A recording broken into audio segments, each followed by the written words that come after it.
percepção pública é que o Estado falhou. E isto é a prova de que o Estado falha. Este é mais um exemplo do falhanço do Estado. Em que se demonstra que o Estado falhou. Significa que o Estado falhou e continua a falhar. Viva! Eu sou o David Diniz e se ouviu o episódio anterior deste podcast, já saberá ao que venho. Caso contrário, prometo, a explicação é breve. Todos nos vamos queixando do mesmo, governo após governo. Os serviços públicos têm pouca gente ou funcionam mal, as obras públicas não avançam, os problemas não se resolvem, tudo isto apesar dos impostos que pagamos. A frustração é grande, assim o dizem as sondagens e muitos portugueses na rua. Mas, na verdade, essa frustração é partilhada por quem já esteve nos governos e não conseguiu resolver as coisas, ainda que conseguindo resolver algumas. Neste podcast, queremos conversar sobre isto, os temas que normalmente não passam pelas campanhas eleitorais. Porque falha, afinal, o Estado. As minhas convidadas de hoje vêm de mundos diferentes, embora ambas tenham dedicado, pelo menos a última década, ao mesmo objetivo: ajudar a identificar obstáculos no Estado. Uma tentando resolvê-los por dentro, enquanto ministra adjunta e depois da presidência, a outra enquanto cronista e académica. Obrigado à Mariana Vieira da Silva por ter aceitado vir a este podcast e obrigado também à Susana Peralta.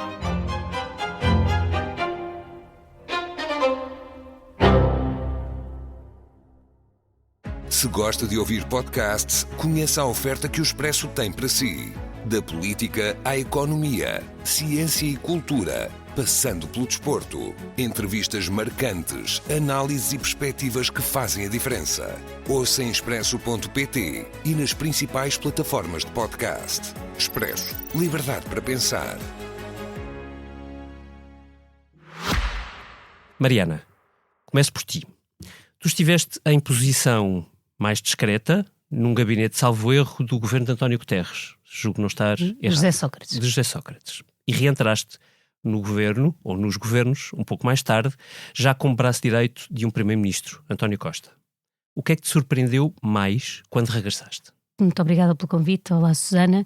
Eu julgo que os últimos 20 anos mostram essencialmente, e isso é sentido por quem principalmente tem funções de coordenação de políticas, que foi num e noutro sítio sempre a minha função, uma maior fragilidade do papel de pensador que o Estado tem que ter sobre as suas políticas. E se eu tivesse que escolher uma e uma só coisa que mudou nestes 20 anos, muito por força das reformas que a partir dos anos 90 marcaram a reorganização do Estado, foi o enfraquecimento dos seus centros de competências, dos seus cérebros, dos lugares, dos gabinetes onde se desenham as políticas. Explica-nos um bocadinho a origem disso, Mariana. A origem disto é o primeiro processo de reorganização da administração pública ainda no governo de António Guterres, que tem uma marca muito de rearrumação, mas acaba por fundir e emperda alguns centros de pensamento. Quando nós olhamos, por exemplo, para o António Guterres, ele tem um percurso na função pública num destes gabinetes de estratégia e de planeamento, no caso na área mais económica, e muitos atuais protagonistas políticos têm essa passagem. Eu arrisco-me a dizer que daqui para a frente isso será uma coisa muito rara, em parte pela profissionalização da política, mas não só, porque estes lugares de desenho de políticas públicas foram-se enfraquecendo, e eu acho que essa é a maior diferença, com uma exceção, e é um movimento que acontece paralelo a isto que eu estou a dizer, que é o reforço do lado das finanças destas dimensões. Que acontece com as crises sucessivas. Exatamente. Eu não estou aqui a falar das dimensões de economicismo, que é aliás algo que tenho sempre... Vou já aqui antecipar-me, é uma crítica que eu tenho alguma dificuldade em perceber, porque se o que nós fazemos é gerir recursos escassos e definir medidas de política, a palavra economicismo faz parte dessa gestão. É mesmo o facto de nós passarmos muita da decisão para apenas uma área governativa, no caso do Ministério das Finanças, e com isso temos conseguido fragilizar as outras, quer porque têm menos voz no processo de decisão, quer porque depois vão perdendo recursos para aquela grande área que se foi, apesar de tudo, mesmo durante os anos mais críticos, reforçando. E eu julgo que esta fragilização, que procurei combater nestes últimos anos quando tive essa responsabilidade, é uma das marcas destes anos e que está na base. E se aqui tivessem sentado um ministro com outras áreas, mais de obras públicas, os problemas seriam outros, em alguma menor capacidade de fazer todo o percurso que é suposto, pensar a política, desenhar os seus instrumentos, implementá-la e avaliá-la. Essa é a parte e mais esta importante, capacidade acabou mais por se perder importante um de pouco. governar, não é? Sim, não estou. E por isso é que digo que, enquanto ministra desta área, que só fui no último governo, foi sempre esse o foco com que trabalhei. Reforçar os centros de competência que nos ministérios que não existem. Eu vou dar um exemplo. No Ministério da Saúde, as competências foram-se dispersando por diferentes órgãos e não há ninguém que tenha o planeamento da rede hospitalar, o planeamento dos recursos humanos e, portanto...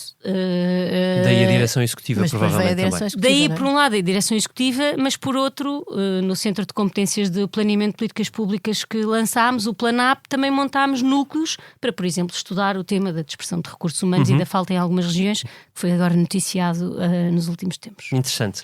Susana, nós já voltamos a esses pontos, Mariana, porque há aí várias pistas que nos podem ajudar na conversa. Susana, eu li e fui reler uma crónica tua no Público daqui há uns meses, onde tu retratavas a incapacidade, por exemplo, do Estado concretizar, eu lembro-me, isto é meramente ilustrativo. Sim. E depois pode aplicar-se a várias coisas, sobre a modernização da ferrovia, que foi muitas vezes prometida em vários governos, e tu elencavas processos de decisão no governo que exigem vários ministérios, falta de conhecimento técnico para acompanhar projetos, lá está, concursos subfinanciados. Olhando de fora e sabendo que estes são problemas que se prolongam em governos uma vez mais diferentes, sabendo que tu também tens escrito bastante sobre as questões da transparência e a tua preocupação com haver transparência, eu deixo-te uma pergunta aberta e depois vais por onde quiseres. Como observadora académica, comentadora, o que é que justifica mais descontentamento dos cidadãos hoje? A falta de eficiência ou transparência? Eu acho que parece-me bastante evidente que é a falta de eficiência. Se calhar eu gostava que as pessoas dessem mais importância à transparência, mas não tenho isso nada claro. Aliás, é engraçado que há nos dados daquela... Há dois inquéritos recentes nos últimos 5 anos, sobre a percepção das pessoas relativamente à corrupção, feito pela Fundação Francisco Manuel dos Santos e outro feito mesmo pelo ICS e por um conjunto de... Pedro Magalhães, Luís de Sousa, Susana Croado, e espero não estar certamente estou-me a esquecer outras pessoas, mas são estas pessoas geniais que gravitam em torno destas pessoas, e há agora até um artigo publicado que mostra que as pessoas têm uma grande tolerância relativamente a um tipo de corrupção que nesse artigo é chamada de corrupção paroquial, que é a corrupção do jeitinho, no fundo. E, portanto, isso mostra que a corrupção mercantil, ou seja, eu pagar a um responsável político para obter um serviço diretamente, ou a um funcionário da administração pública, essas pessoas percepcionam de maneira bastante negativa e, portanto, parece realmente que percebem isso como corrupção, e dá a ideia que o jeitinho, o favorzinho, e lá está, isso tem muito a ver com essas questões de transparência, não é? Quem é que tu adjudicas uma obra pública, quem é que tu colocas num lugar de decisão no contexto de um destes gabinetes com uma visão mais de planeamento estratégico para tomar decisões, e de facto as pessoas não estão muito preocupadas com a transparência. Mas quer dizer, eu sou muito sensível já agora, eu acho que a eficiência e a transparência não têm que ser uma contra a outra. Portanto, não é por nós criarmos processos de escrutínio e de transparência que prejudicamos a eficiência, até muitas vezes pelo contrário, não é? Porque estas camadas sucessivas de autorizações e no fundo de responsabilidade partilhada, que depois já ninguém sabe o que é que decidiu o quê, isso sim é promotor da opacidade. E portanto nós nunca devemos ter medo de promover simplificação e transparência. São duas coisas que parece que se opõem, mas não necessariamente. O que está a acontecer, quer dizer, de facto na administração pública, é que os sucessivos... Por um lado foi necessário, não é? Quando foi a crise das dívidas soberanas, limitar o despesismo na administração pública, que de resto já agora também não era para haver mais dinheiro, que se geravam necessariamente competências. Portanto, mais uma vez, estas coisas às vezes parece que são a causa, mas na verdade não são. Mas de facto houve uma maneira de controlar as contas públicas que teve os seus efeitos positivos. Nós vamos no 3º ano consecutivo de superávit e temos uma dívida que neste momento é 94% do PIB. Isto era uma coisa que era inimaginável quando a Mariana estava no governo e estávamos nos anos da pandemia. Imaginar que íamos chegar a 2024 com estes números. Pronto. Portanto, nós realmente criámos esta máquina de contenção da despesa pública, mas que é uma máquina geradora de ineficiências, mas é uma coisa catastrófica. E não é só, é também na parte da contratação de recursos humanos, mas não é só isso, é na própria rapidez, por exemplo, nesse caso da ferrovia e de outros, a capacidade que o Estado tem de executar políticas, quer dizer, mesmo quando a montante resolveu o problema de desenhar como deve ser, o que nem sempre é bem conseguido, depois a capacidade de execução fica completamente limitada porque nós temos um processo que é verdadeiramente de merceeiro da aprovação da despesa pública. E sem qualquer desprimor para os merceeiros, mas enfim, não, estou a falar do ponto de vista da dimensão do problema. E portanto nós devíamos ter muito mais autonomia dada aos diferentes organismos da administração pública para lhes permitir fazer o que têm de fazer. Mariana, tu estavas-nos a falar sobre a dificuldade de tomar decisões com menos dados, portanto, menos preparação prévia, menos estudo custo-benefício, menos avaliação posterior das políticas públicas. Que consequências é que isso é que viste passar pela frente dessa falha, desse problema estrutural? Não é uma falha, é um problema estrutural. O Estado acaba por tomar decisões baseadas em dados e fazendo, aliás, de uma forma que está correta, encomendando muitos estudos a muitas universidades. A questão para mim não é essa, e isso deve continuar a acontecer. É que para isso ser verdadeiramente útil, tem que haver do lado de quem faz a encomenda do estudo a capacidade também para se apropriar daquele trabalho. Sim. E eu julgo que foi isso que em alguns anos faltou. Nós temos de ter consciência que entre 2012 e 2014, 12, 13 e 14, durante estes 3 anos, o Estado perdeu 35 mil funcionários públicos. E esta escolha foi feita sem que nós tivéssemos pensado que uma adaptação, nós hoje já até ultrapassámos os funcionários públicos que tínhamos quando começou a redução. Sim, mas se calhar em qualificações não é? Não. As qualificações também melhoraram muito. Mas nós nunca pensámos de onde é que eles estavam a sair e onde é que os queríamos colocar. Sim, funções. Ao longo destes anos, o Estado fez 2 grandes concursos de recrutamento dirigidos a jovens licenciados. O primeiro foi em ano de pandemia, foi em 2020 e, portanto, demorou muitíssimo tempo, porque depois para fazer os exames, quando o Estado contrata alguém, tem que o fazer de forma aberta e competitiva para que todos possam ter acesso. Nós no último, em 2023, que foi aquele que fiz, que foi feito enquanto eu tinha esta pasta, tivemos 18.500 candidatos para 1.000 lugares. E pessoas com currículos muito impressionantes, quer do ponto de vista das qualificações, o que significa que o tema da atratividade, eu não vou dizer que ele não existe, mas ele não é impeditivo do Estado contratar. Depois temos é que ter carreiras suficientemente atrativas ao longo do tempo para conseguir fixar as pessoas. Nós temos é que tomar uma decisão, que é uma decisão difícil, de onde é que nós contratámos, mais de 30% das pessoas que contratámos nestes anos foram todas para a saúde e para a educação.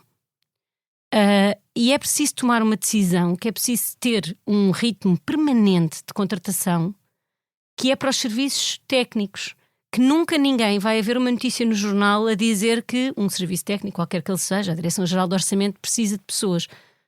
Não há essa pressão pública, nem nunca vai existir. Sim, mas o Estado tem que mais decidir, escondido, digamos assim, é mais tem de gabinete. Que decidir que nesses processos, e usei este por causa do processo de aprovação da despesa pública que a Susana estava a referir, o Estado tem que decidir que para estes lugares, que era o que tínhamos deixado de pensar, todos os anos abrem 1.000 lugares. E não há nenhum problema com a despesa pública, porque nos próximos anos nós vamos ter 1.600 pessoas a sair das carreiras técnicas por ano. É perfeitamente compatível ter um processo regular. Quando não há um processo regular, o que é que acontece? Acontece que todas as áreas de atendimento ao público... Eu não estou a criticar a pressão deste lado, eu sei que ela existe, mas alguém tem que estar a pensar nisto um bocadinho para lá da pressão do dia-a-dia, que é como é que nós reforçamos as nossas capacidades técnicas. Onde é que se deu o reforço nos últimos anos? Sempre através dos fundos europeus. E por isso talvez o momento mais relevante de enriquecimento do Estado foi quando, na sequência daquele PREF-PAP, do fim da precarização dos vínculos do Estado, se enquadraram dentro da administração pública todos aqueles que tinham trabalhado nos fundos europeus nos últimos anos. E esse constituiu um momento de maior enriquecimento da nossa capacidade de planeamento, de avaliação de políticas públicas, porque as pessoas estavam... Mas isso foi totalmente fora e conjuntural, dentro. não é? Não, agora fazem parte dos nossos quadros. Não, conjuntural no sentido, aquela janela de oportunidade foi one shot. É preciso, e por isso é que valorizámos a possibilidade de contratar pessoas doutoradas para a administração pública, reconhecendo que eles não entram com o mesmo valor de entrada do resto da função pública. E, portanto, é mesmo preciso pensar que naqueles lugares que nunca abrirão telejornais, que nunca... temos pessoas. Eu queria dizer que na parte da ferrovia, na parte das obras públicas, nós temos outro problema, além deste, que é um setor também muito enfraquecido. E é aqui que se joga a eficiência e a transparência de que a Susana falava há pouco, porque nós criámos um edifício para a contratação pública muito complexo, mas nos últimos anos tentámos encontrar soluções mais simples e nomeámos uma comissão para saber o que é que acontecia a essas soluções mais simples, algumas transitórias, no nome do PRR, muito criticadas, acho que também aqui pela Susana, mas ninguém as usou, e era aqui que eu queria chegar. Ninguém as usou porque o medo de utilizar soluções mais simples e disso dar mais problemas junto do Tribunal de Contas ou de qualquer outra instituição venceu a existência de procedimentos mais simples.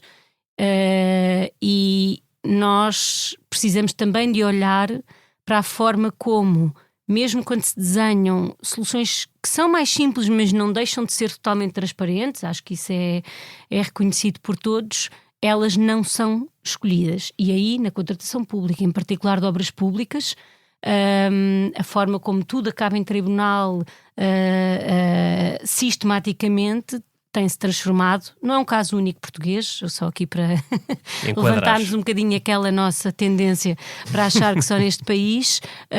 A história, por exemplo, da construção do aeroporto de Berlim dava muitos livros. O Ezra Klein escreveu agora um livro só sobre casos falhados nos Estados Unidos de investimento público, mas nós temos aqui o dever de encontrar formas que, pela transparência de informação, são tão escrutináveis que ficam protegidas do ponto de vista da transparência, sem que o processo fique inviável. Eu acho que isso é absolutamente obrigatório se queremos resolver o problema da habitação, resolver o problema dos transportes, resolver o problema da energia, etc.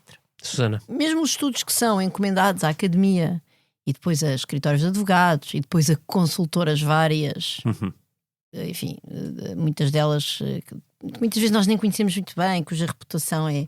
Enfim, tudo isso é, na verdade, bastante problemático. Quer dizer, essa dimensão, porque de facto tudo isso é dinheiro que o Estado podia estar a usar para construir competências próprias e nós temos permanentemente esta pronto, como de facto o Estado ficou descapitalizado do ponto de vista do capital humano, neste caso estou a falar, mas não só, não é? Mas também dos meios técnicos para se poderem fazer esses estudos. Meios técnicos, eu falo de softwares e, enfim, dessa parte, e hardwares, vai ter esta tentação para resolver rapidamente olha, chama aí uma equipa de académicos, que fala aí com essa consultora, e isso é mau porque depois como é que eu ia dizer? É casuístico, portanto não se constrói de facto um corpo de competências naquele domínio, enfim, de uma equipa que está ali estruturada apenas a pensar em políticas mais de curto prazo, mais de médio prazo e mais de longo prazo naquele domínio específico, e é dinheiro que está a ser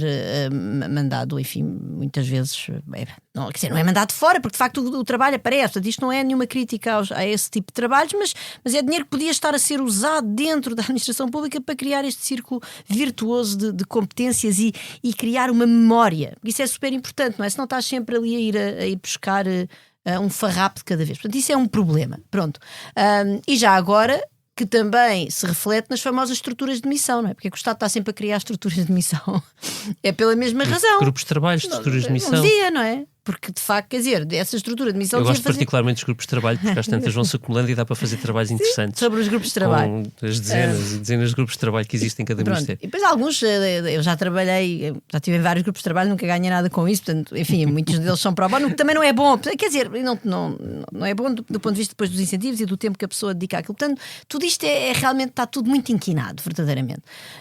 Ok, pronto, relativamente à contratação pública. Não, mas ainda nesta parte, repara, o que tu devias ter no fundo era permanentemente em todos os ministérios uma capacidade de pensar o que é nas várias políticas públicas a vários prazos, também para evitar isto dos fundos europeus de outra maneira, que é de repente chega ao PRR e vamos substituir aqui umas janelas, não é? Vamos agora, olha, está ali um furo uma brechazinha naquele túnel, vamos lá refazer este túnel rodoviário.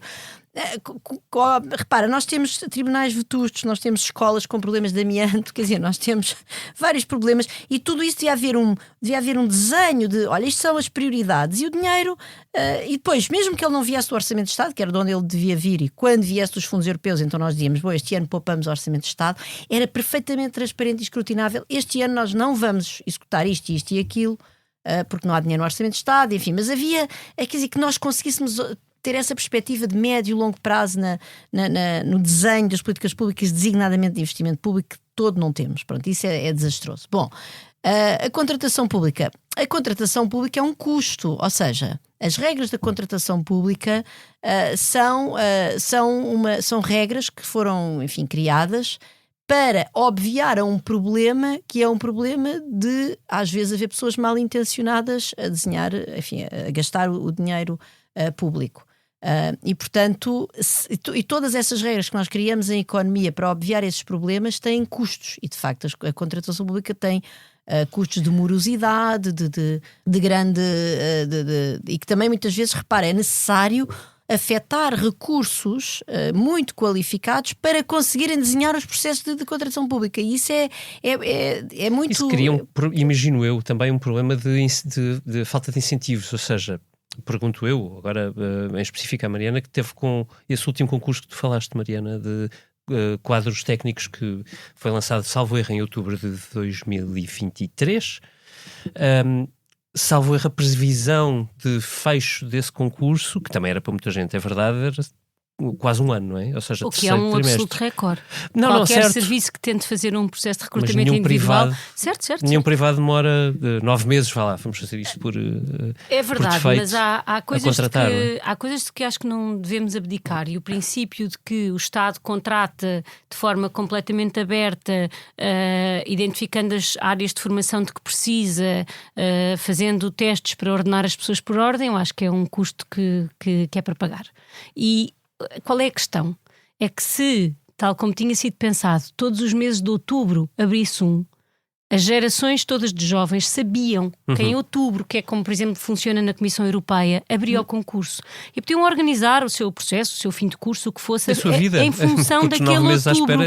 Vida, mas mesmo sabendo que ia demorar 9 meses, é completamente diferente se a pessoa normalmente pode se candidatar enquanto ainda está a fazer os últimos exames. Isso é o que o Estado pode dar. O que o Estado não pode dar é prescindir desses mecanismos de contratação, que, além de tudo, foram mecanismos importantíssimos de mobilidade social ascendente no nosso país ao longo das últimas décadas. E, portanto, eu pago o custo de um concurso demorar 9 meses e de ter que haver um trabalho prévio em cada governo de identificar onde é que queremos pôr aquelas pessoas, onde é que elas fazem mais falta. Por exemplo, nesse último concurso trabalhei horas com o Ministro do Ambiente, com o Duarte Cordeiro, porque naquela área faz mesmo muita falta, e normalmente o Estado não contrata engenheiros e arquitetos, não era uma coisa que contrata em massa, mais nas autarquias, e esses têm procedimentos próprios, mas era preciso. Mas esse pensamento, esse levantamento, se nós estamos poucos anos sem o fazer, a Susana há bocadinho falou de um tema que é para mim fundamental, que é a memória. Qualquer pessoa que já tenha trabalhado num serviço público sabe, e eu não vou dizer nomes aqui, porque é mesmo fácil identificar de quem é que eu estou a falar, que há serviços, por exemplo, sistemas informáticos inteiros que dependem de uma só pessoa num determinado ministério. Há uma só pessoa noutro ministério que tem todo o procedimento concursal, e quando essa pessoa falha, não tem substituto.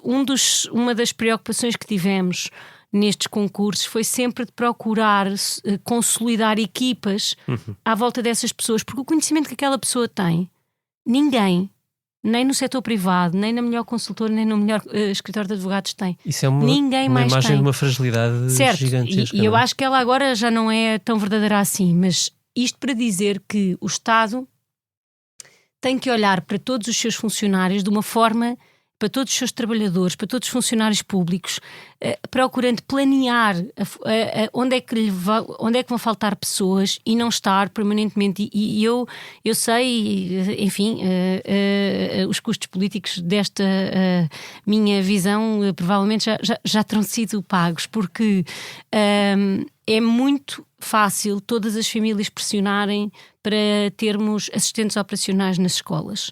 E por isso, mesmo que nenhum governo decida contratar assistentes operacionais, agora é uma responsabilidade das câmaras, mas durante muitos anos foi do Estado, isso vai acontecer.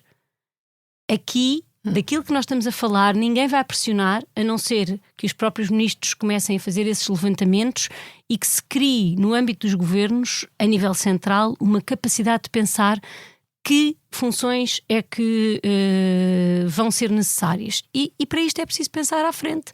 Porque daqui por 10 anos nós podemos nos sentar aqui as duas e pensar como o Estado se atrasou nos temas da inteligência artificial, ou nunca termos esse debate, porque entretanto o Estado pensou onde é que há serviço onde isto não é assim. Quando nós olhamos para a máquina da AT, para a máquina da Segurança Social, de cobrança, isto foi resolvido. A questão é quando é que se olha para o todo, para todas as carreiras, e se pensa que desde o desenho da política até à inspeção, as coisas têm que fazer sentido e têm que ter conhecimento comum. Uma das coisas que acontece muito nos nossos organismos é não haver nenhum contacto entre quem está no princípio e no fim do processo. Aquelas equipas nunca conversam. Como é que nós podemos mudar as orgânicas para facilitar isto? E eu julgo que essa capacidade de pensar de forma transversal implica, num Estado como o nosso, ter áreas de competência alimentadas com pessoas de muita qualidade, mais bem pagas se for necessário, que são estes tais centros de competência que na área informática, na área jurídica e na área do planeamento das políticas públicas fomos procurando desenvolver. Muito interessante. Susana, isto que a Mariana nos dizia lembra-me do problema primeiro da continuidade ou da falta de continuidade entre as políticas. É mais difícil quando as coisas são... quando há menos quadros para preparar, menos acompanhamento das políticas, menos, digamos assim, horizontalidade nas políticas dentro das próprias estruturas. Quando alguém chega, a tentação será sempre começar do zero, não é? E depois a questão dos custos políticos. É tão custoso politicamente assim, do ponto de vista de eleitorado, vender uma reforma da administração pública neste sentido, parece-te?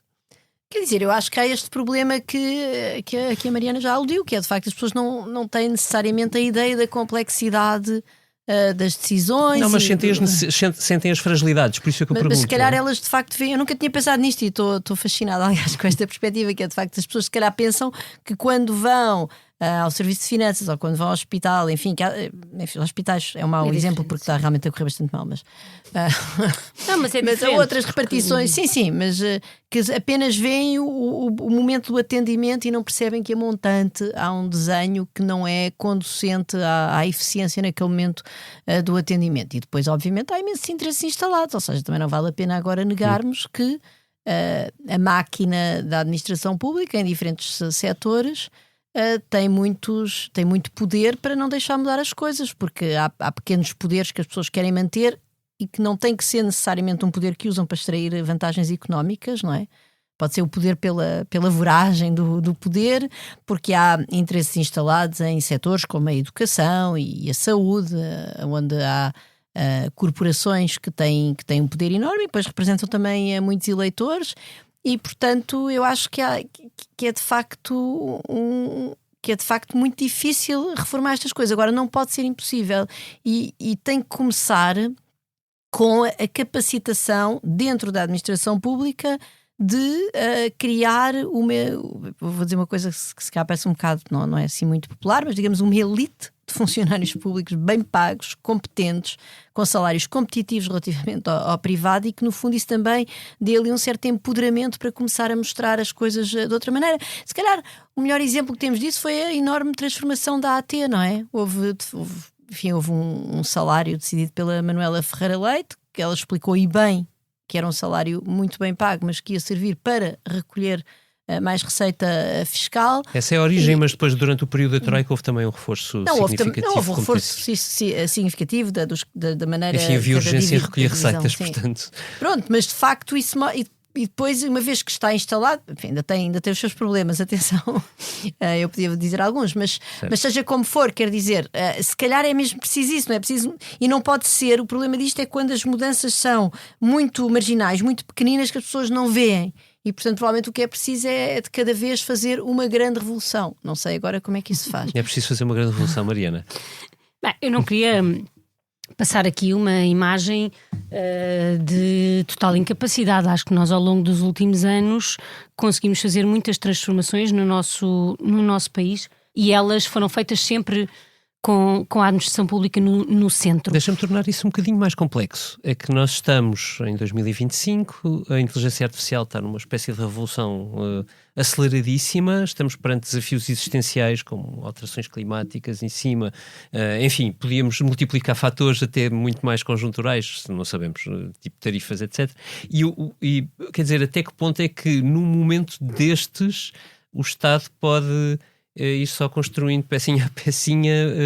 Mas eu concordo com a Mariana, já agora, no mesmo. longe de mim, mas assim, eu tenho essa visão positiva. A questão é que não estou a pô-la em causa. Nós não estamos no melhor período para falar de legados, nem quero colocar nem a Susana, nem este podcast, que não é sobre isso, mas eu acho que a administração pública é hoje muito mais capaz de enfrentar estes desafios. Houve uma preocupação, e quando nós olhamos para os números, a questão é que o país não pode discutir coisas como o Estado é gordo, que era a discussão que nós estaríamos a ter aqui há uns 15 anos no país. Como cortar as gorduras do Estado. E nunca pensar o que é gordura e o que é músculo nessa as pessoas... Essa redução da administração pública foi feita simplesmente com as pessoas a reformarem-se e não serem contratadas outras. Não houve nenhum olhar sobre o que é que era preciso reforçar e o que era preciso diminuir. Sim, a história dos organismos. Olha-se para os números, as pessoas iam saindo, e neste momento saem muitas pessoas. Nós estamos a fazer 50 anos do 25 de Abril, o que significa que nós temos muita gente em cada um destes anos para o ano, milhares de pessoas a sair, e essas saídas, que ainda por cima são, e eu queria falar disso, são as últimas pessoas que estão a sair e que sairão da administração pública nos últimos escalões da sua carreira. Excluindo algumas carreiras especiais que têm essa vantagem, nós nos próximos anos não teremos nunca a aposentarem-se pessoas no topo da sua carreira. E esta é uma questão para a qual era preciso olharmos com atenção, e procurando não entrar em temas de campanha eleitoral, mas nós temos nas carreiras gerais, nestas carreiras técnicas de que aqui estamos a falar, valores de 1 dígito apenas nos últimos escalões da carreira. E passámos muitos anos a discutir se devia ser 100 ou 80 noutras carreiras a percentagem de pessoas a chegar ao topo. É deste tipo de desigualdade que nós estamos a falar. E o que é que eu digo a alguém que ainda por cima nos últimos anos tivemos pessoas a entrar para a administração pública com perto de 40 anos, porque durante aqueles anos não houve entradas e portanto havia muitas pessoas que trabalham nesta órbita que querem ser funcionários públicos. Nós temos pessoas que querem ser funcionários públicos que entraram muito mais tarde. E eu tinha carreiras em que nas carreiras gerais, se tivéssemos sempre avaliação de excelente, demoraríamos mais de 40 anos a chegar ao topo. Isso agora já não é assim.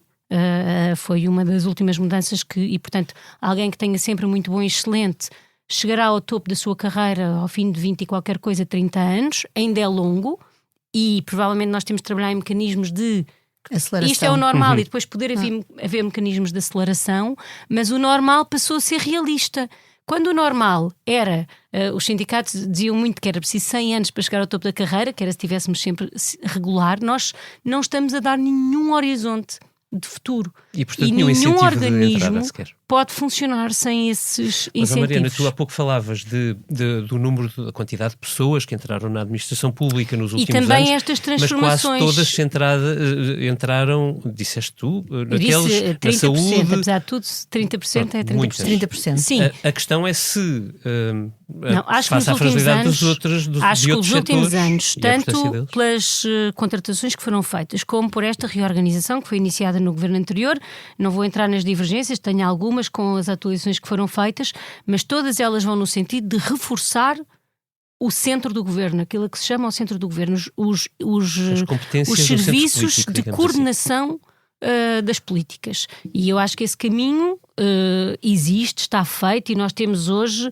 apesar de tudo, apesar da dependência dos serviços públicos, por exemplo, dos grandes escritórios de advogados, eles são essencialmente o setor empresarial do Estado, porque o Estado em si utiliza muito o seu centro de competências jurídicas, aliás, com muito sucesso em algumas áreas onde ele há uns anos podia ser inimaginável. Há alguns conflitos que o Estado teve muito significativos e que foi esse centro de competências jurídicas que os conseguiu vencer, nomeadamente de decisões difíceis que tivemos de tomar durante a pandemia, por exemplo. Portanto, eu sou otimista no sentido de achar que temos hoje outras condições para fazer este caminho. Agora, se não entrar mais ninguém para estes serviços, ou seja, se interromper alguns ciclos de qualificação, eu tenho esperança que isso não seja assim, apesar de neste mês de outubro não ter havido o concurso aberto, isso pode ser interrompido. Quanto aos temas da inteligência artificial, que acho muitíssimo importantes. Nos últimos anos foram lançadas alguns caminhos, e já por este governo também, que tem estado a ouvir especialistas, e o momento é agora. Estou mais confiante na forma como o Estado, nos seus serviços mais centrais, olharam para isto e menos sobre alguns setores que podiam ganhar muito, e a educação é um deles. Eu não estou a falar de substituição, não estou a falar de nada disso, estou a falar de termos mecanismos, por exemplo, vou aqui a um tema que a Susana gosta muito, só para lhe deixar a pista. A nossa capacidade de diagnosticar falhas no processo educativo, e temos uma geração muito atingida pela pandemia e ainda falta olhar, e é agora, ou então já não é, nesses instrumentos de diagnóstico temos uma capacidade com a inteligência artificial muito maior de identificar qual foi o passo, o que é que ficou a faltar. Estou aqui a ter uma visão talvez excessivamente partida do processo educativo, mas às vezes é mesmo nós sabemos, na matemática é onde é mais fácil, não é? Foi ali uma coisa que ficou a faltar e a inteligência artificial abre, por exemplo, na dimensão de diagnóstico e de acompanhamento e de perceber o que é que as crianças não sabem, não aprenderam, onde é que é preciso ir, que precisam de ser exploradas porque são importantes e não têm nada rigorosamente a ver com a substituição dos professores, que são insubstituíveis, mas que precisam de formação de professores para estarem à altura dos desafios que vêm por aí. E nesses setores acho que temos muito trabalho pela frente. Como isto era uma deixa para a Susana, vou deixar a Susana entrar. E depois ainda vos queria ouvir sobre um último tópico. Não, porque acho que este tema que a Susana fala é mesmo muito importante. Sim, eu acho que já não vamos muito a tempo, não é? Porque, por exemplo, a minha filha mais nova foi apanhada pela pandemia primeiro na pré e depois no primeiro ano, e já está no quinto. Portanto, as amiguinhas dela que foram apanhadas no primeiro e no segundo já estão no sexto. E é capaz, enfim, nunca é tarde, e mais vale tarde do que nunca neste caso, e qualquer remendo que nós possamos fazer à perda de competências dessas crianças é obviamente um enorme presente para o futuro, mas quer dizer, claramente devíamos ter feito isto logo a seguir. Mas isto dito, ou provavelmente não devíamos ter feito, não vamos agora entrar neste debate, mas certamente que a inteligência artificial é um grande complemento à atividade em sala de aula, e é uma pena que nós não estejamos a pensar mais nisto. Eu sou, obviamente, nada especialista de inteligência artificial, mas posso garantir que hoje em dia uso de facto como complemento do meu trabalho. Portanto, tenho ali uma coisa com a qual vou dialogando, às vezes em certos momentos do dia. Olha, prepara-me aí umas linhas sobre isto enquanto eu estou a trabalhar no documento, e depois já pego. E depois tenho, obviamente, de facto é uma ajuda enorme. E, portanto, eu acho que se nós conseguíssemos pensar na inteligência artificial como ajuda, e não é só na educação, há imensos domínios. Sim, claro, era só para a deixa. Era para a deixa, Mariana. Eu acho que devíamos fazê-lo, mas lá está. Tudo isto tem a ver com esta. Nós temos de criar os centros de capacidade dentro da administração pública para refletirem, para conseguirem pensar a distintos prazos. Isto dito, eu acompanho o otimismo da Mariana. Eu acho que as coisas estão muito melhores. A capacidade do Estado apesar de tudo, não é? Melhorámos bastante a capacidade de planear e de avaliar, mas ainda estamos bastante aquém. E eu acho que há aqui um tabu enorme, que é o tabu de facto da diferenciação salarial, não apenas em função da avaliação dos funcionários públicos, obviamente, e esse é super importante, mas também em função do tipo de competências que as pessoas têm, ou seja, como é que nós vamos, por exemplo, incorporar decentemente a inteligência artificial nas diferentes vertentes da administração pública, sem pagarmos muito, muito bem essas pessoas, muito melhor do que qualquer outra especialidade do Estado. Mas, quer dizer, há outras coisas, não é? Como é que nós vamos contratar professores de matemática sem lhes pagarmos melhor do que pagamos a outro tipo de disciplinas? Não porque eles sejam melhores, mas porque, de facto, hoje em dia a matemática, com este advento dos dados e da inteligência artificial, é uma especialidade muito procurada pelo privado e o mercado de trabalho é, em todo o caso, europeu. Neste momento acho que podemos riscar os Estados Unidos do mapa, mas quer dizer, o mercado, e depois há a Índia, e depois há a China, portanto as pessoas conseguem empregos muito bem pagos, não apenas em Portugal. Portanto, tem que haver uma diferenciação, quanto a mim, do ponto de vista das formações das pessoas e também da geografia. Portanto, nós não podemos estar a querer pagar o mesmo a pessoas que trabalham em funções públicas em Lisboa, das que trabalham, enfim, noutras localidades onde o custo de vida é menor. Portanto, isso é um tabu que nós tínhamos de conseguir quebrar para conseguirmos, de facto, adaptar a função pública. Deixa-me só... eu queria dizer mais duas coisas. Relativamente aos concursos para funcionários públicos, é evidente que deviam abrir em momentos, enfim... claros, portanto, devia haver um calendário pré-estabelecido e ele devia ser respeitado, não devia estar dependente de ciclos políticos. Isso é outro desastre, não é? Porque é que quando muda o governo se mudam estes concursos e estas datas e não sei o que, isso não faz sentido nenhum, não devia ser assim. Os 9 meses, portanto, eu estou de acordo com a Mariana no sentido em que é preciso pagar esse custo da transparência e da digamos, da igualdade de oportunidades. A inteligência artificial também vai acelerar um bocado. Já contribuiu para o último e acho que... Mas quer dizer, podemos pagar esse custo afetando mais recursos para se conseguir fazer o mesmo com a mesma qualidade em menos tempo. Em primeiro lugar. E em segundo lugar, ainda relativamente à contratação pública, a contratação pública é um custo necessário, é como o custo da... Pronto, obviamente nós temos os ajustes diretos é importante, não é? Ter ali válvulas de escape para não estar a fazer um concurso público cada vez que queremos comprar um carregamento de algodão para um hospital, não faz sentido nenhum. Portanto, para coisas simples e nos quais nós estamos dispostos eventualmente a fechar os olhos a algum processo menos claro, porque de facto, como é um custo, nós vamos ter patamares, vamos dizer, não quero colocar todas as garantias ao serviço de uma contratação transparente para montantes elevados e para outros, paciência, porque de facto não podemos pagar o custo máximo para tudo. Mas isso depois também se resolvia se nós tivéssemos tribunais eficientes, ou seja, esse risco de litigância seria muito menor se as pessoas soubessem, bom, tudo bem, se calhar até vou para o tribunal, mas ao fim de 6 meses, 1 ano tenho aquilo limpo. Agora, de facto, não podemos estar a pedir a nenhuma pessoa em nenhuma organização pública ou privada que pague o custo de, por optar por um procedimento simplificado, depois ficar 10 anos a arrastar-se com um processo, com custos reputacionais e financeiros e etc. E, portanto, isso é outro enorme problema. Mariana, isto permite-me chegar à última pergunta, fazendo uma ponte sobre, a propósito de incentivos, claro que pegas no que entenderes desta conversa, mas sobre incentivos e questões salariais.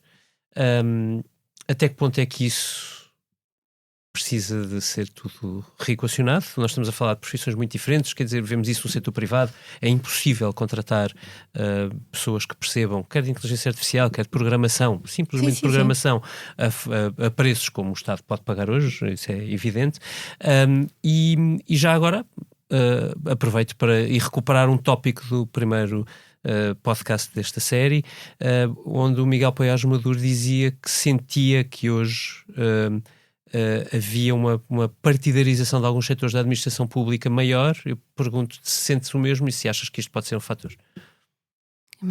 Não sinto e sinceramente há hoje dirigentes da administração pública que foram meus dirigentes nomeados pelo Miguel Poiares Maduro e portanto eu acho que há áreas complicadas como a saúde em que os procedimentos concursais têm que ser melhorados, a CRESAP tem que ser agilizada e temos que isso era mesmo um tema certo. Só para um debate sozinho sobre como é que... Sim, mas aqui há pontos de contacto, quer com o Miguel Paes Maduro, quer com o Pedro Adão e Silva. Como é que fazemos essa seleção? Porque não há nenhuma razão para que pessoas que já foram dirigentes muitos anos, que têm currículo, precisem de fazer todo o processo de seleção como alguém que acabou de chegar. Portanto, nós temos de ter aqui alguns mecanismos de tornar o processo célere, porque senão toda a gente nomeia em substituição e com essa nomeação em substituição, enfim, mas eu julgo que nós devemos ter mais casos de pessoas que se aproximam de partidos depois de experiências dirigentes do que o contrário. Eu acho que essa não é a minha experiência. Admito que haja setores que possam ser um pouco diferentes, mas essa não é a minha experiência e este exemplo de pessoas nomeadas pelo Miguel Paes Maduro não é ficcionado, é mesmo real. O tema das compras públicas, queria aqui só dar uma nota. A melhor solução é o Estado ter capacidade de fazer o que as empresas também fazem, que é o procedimento transparente, é o acordo quadro. E depois do acordo quadro é fácil contratar nesse quadro rapidamente e é nisso que nós temos que trabalhar. O tema que a Susana aqui levantou, que é no fundo da diferenciação salarial, é crítica. Acho que precisa de ser muito trabalhado nos exemplos que a Susana deu, diferentes disciplinas e afins. É muito mais fácil na questão das qualificações, embora com Bolonha o tema mestrados de primeira... Mas é mais... tem que ser por disciplinas, certo. Não pode ser por grau. Não. Certo. Não, mas agora não está a falar da educação. Mas nós ainda assim temos um problema que é, nós temos uma amplitude salarial ao longo de uma carreira na função pública muito menor do que noutros países. E portanto é preciso mesmo romper com essa... O que não pode é ser, porque aquilo que Manuel Ferreira Leite fez, e é um elogio, com palma cedo. Hoje em dia não pode ser uma coisa tão individual. Como nós vimos recentemente, nós temos que assumir que há determinados enquadramentos em que é preciso pagar mais. Claro. E não eu para contratar aquela pessoa vou pagar mais. Não, estamos de acordo também. Porque isso hoje não é possível. Não é possível face ao escrutínio mediático. Não é possível. E portanto nós temos é que escolher quais são os sítios da administração pública que têm que ser mais bem pagos. E depois quem é que vai para lá já é um tema completamente distinto. Finalmente, porque eu não posso não dizer isto, nós fizemos uma grande recuperação em muitas carreiras do ponto de vista salarial, incluindo nesse exemplo, porque hoje a carreira informática tem uma possibilidade de contratar consultores que permite esse tipo de pagamentos. Nós temos muitas inovações que permitem. O que é que nós não resolvemos? Os salários dos dirigentes, que por estarem equiparados aos salários dos políticos, são, tal como os salários dos políticos, baixos. E isso significa que numa competição nestas áreas mais técnicas, seja da contratação pública, seja noutras, é impossível ter dirigentes. E nós acreditamos que bons dirigentes transformam os serviços e, portanto, eu diria que essa aposta em rever o quadro dos dirigentes é fundamental. E era o meu projeto seguinte em 2023 e acho que ele é mesmo necessário. Uma nota final sobre o desmontar de coisas, para falar de uma em concreto que o Presidente da República nas últimas semanas, aliás, devolveu sem promulgação.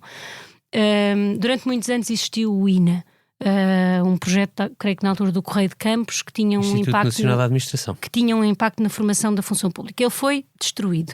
Nós reconstruímos numa modalidade de forte relação protocolar com as universidades, para assegurar até que a formação dos funcionários públicos tem créditos, permite associar a outras formações nas universidades.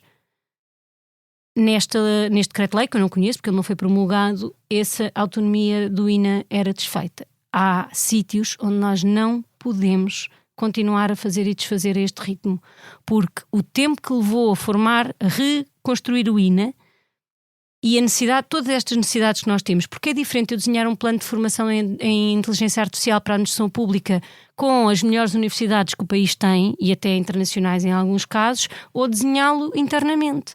E se nós desfazermos esta lógica de parceria, então aí fico pessimista e gostava de continuar otimista. Fecho pedindo-vos uma resposta muito breve. Susana, que conselho darias a um ministro que chegasse ao próximo governo? Qualquer que fosse a sua cor. Sei lá, eu acho que isso é do departamento aqui da Mariana, porque ela é que tem experiência no cargo. Não, relativamente à administração pública, eu acho que é absoluto. Olha, eu vou te dizer, há um instrumento muito útil que é usado em muitos países, em muitos congêneres nossos da União Europeia, que é uma recolha sistemática de informação relativamente à satisfação destas pessoas, relativamente a um conjunto de problemas, porque lá está.